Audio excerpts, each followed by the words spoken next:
21. The pleasure of sex is not only for carrying on the family line. The core point of the pleasure in sex is the orgasm during sexual intercourse. None of the first love, adoration, yearning, dating, caressing, and other emotional enjoyments can compare to the orgasm in sex. Then, what is the orgasm in sexual intercourse? To help us understand the feeling of orgasm between males and females, I have selected some sections from Kinsey Reports, Hattie Report on Sex, and especially Sex Codes, China Reports. I feel like I'm in heaven. I have a blurry sense of giddiness, the thrilling and exciting warmth, fullness, humidness, and force. A sense of urgency, an irresistible sense of pulling. I feel extremely excited and short of breath. Meanwhile, I feel my head lifting up as if in a dream, the sound is vague and distant, time seems still. Joy, happiness, exhilaration, and excitement. I am blissfully ecstatic. I feel terrific, as if I am at my best. It feels like an awakening and the beginning of life.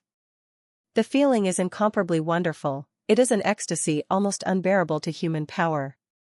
Charming. Surging blood. Carefree. Ecstasy. Orgasm. Unparalleled wonder.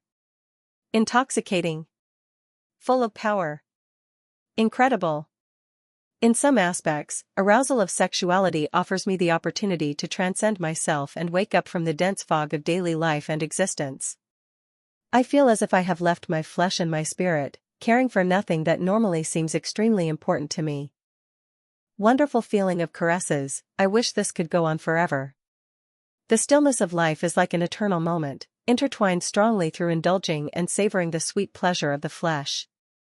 A fantastic sensation, I myself am in another dimension which drifts and melts from the supporting point of my life.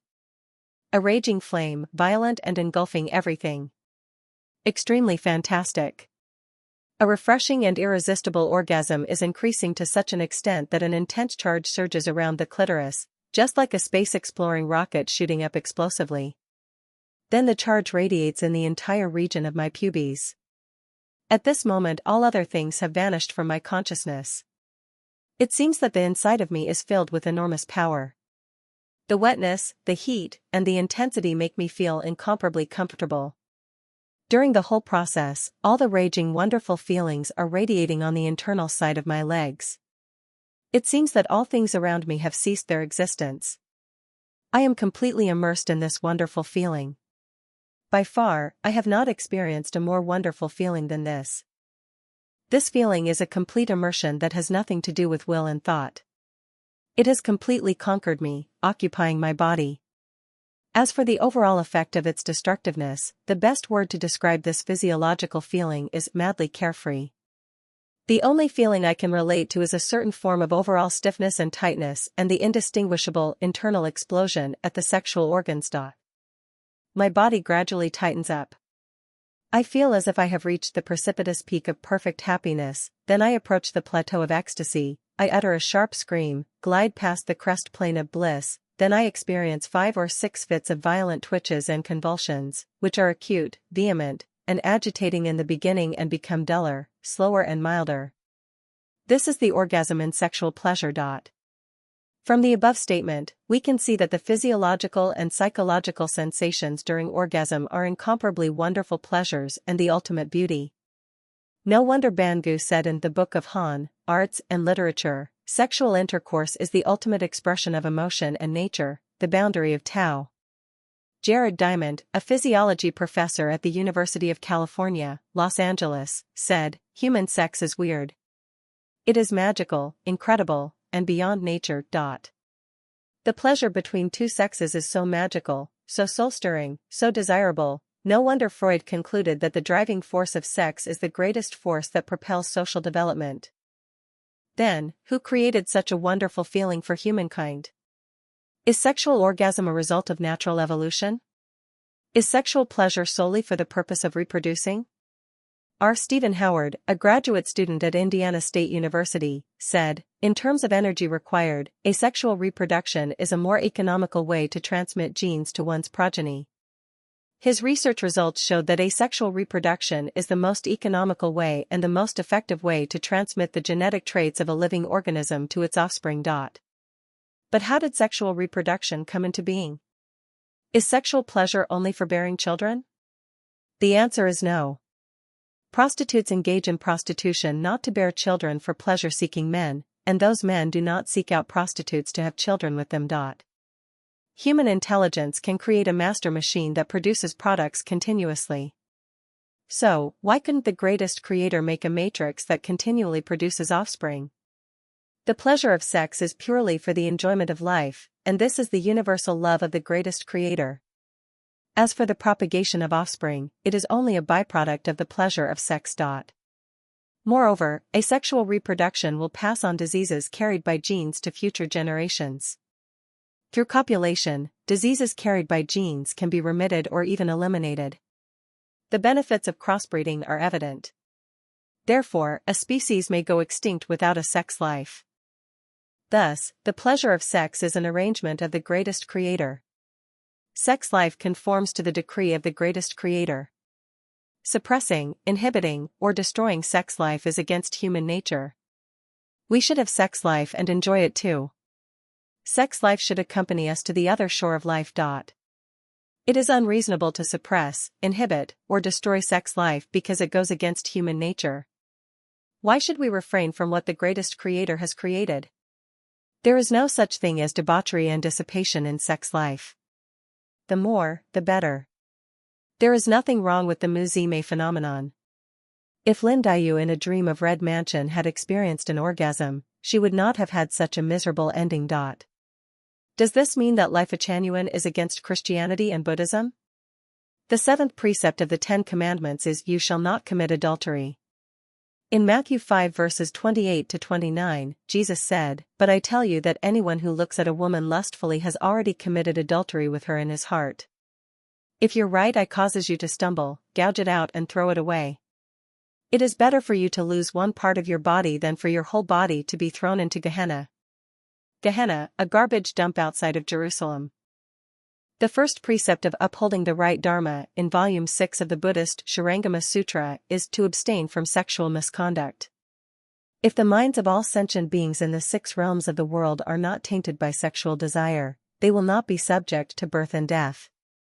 If you cultivate samadhi without removing the desire, you cannot transcend worldly sufferings. Even if you have great wisdom and meditation, if you do not refrain from sexual misconduct, you will fall into the demonic path. There are high-ranking demon kings, middle-ranking demon followers, and low-ranking demon women. These demons also have their own followers, and each one claims to have achieved the heavenly path.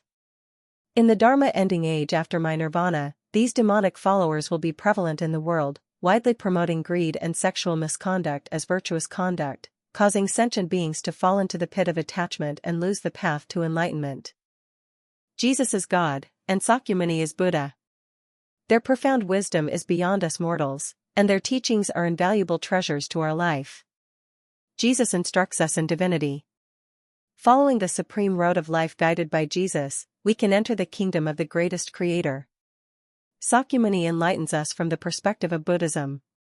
If we want to attain Buddhahood, we must break with lewdness, not only physiologically but also psychologically. Just like the teachings of Jesus, you have already committed adultery even if you only have harbored the lustful desire. Christianity is the religion of God, and Buddhism is the religion of Buddha. The two religions have made indelible contributions to mankind. Through them, we have come to know the road to supreme life space. It is the primary task of Lifechanyuan to make Jesus and Sakyamuni an integrated part of our life.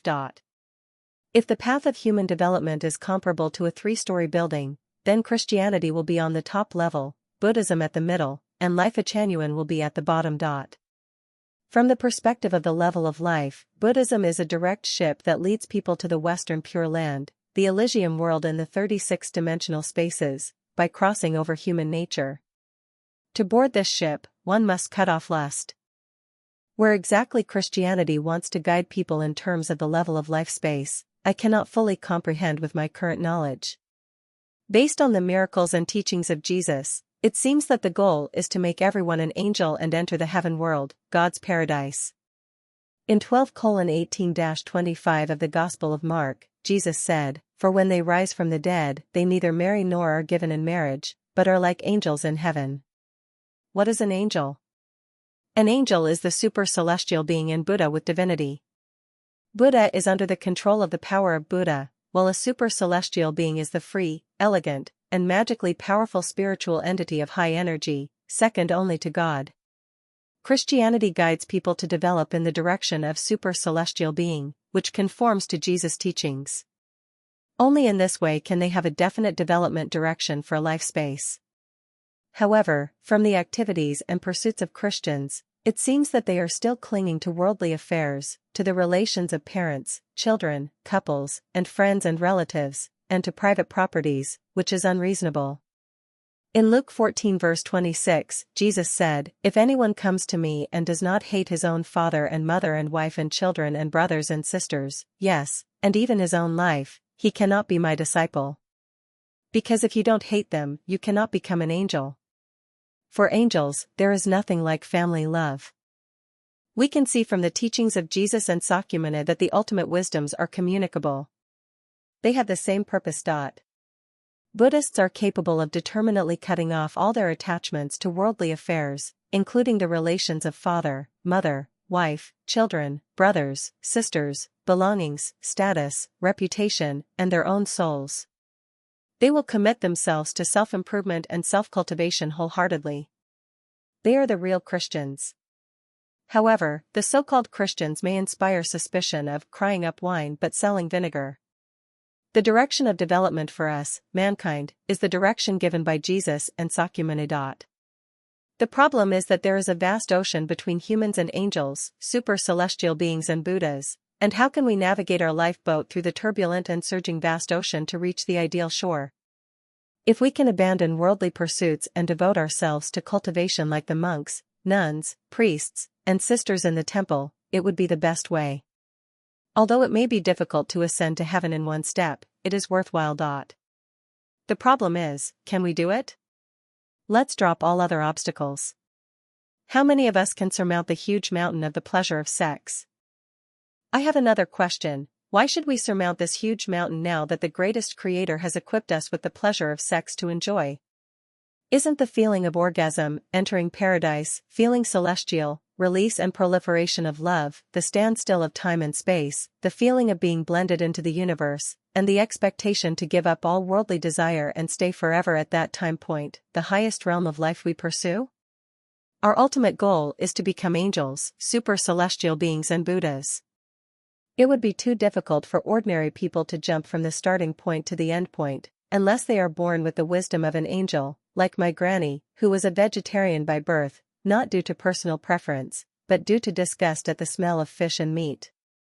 Entering graduate school directly from primary school is a process of transcending comparable to the thorough remolding of oneself and reaching the peak of perfection.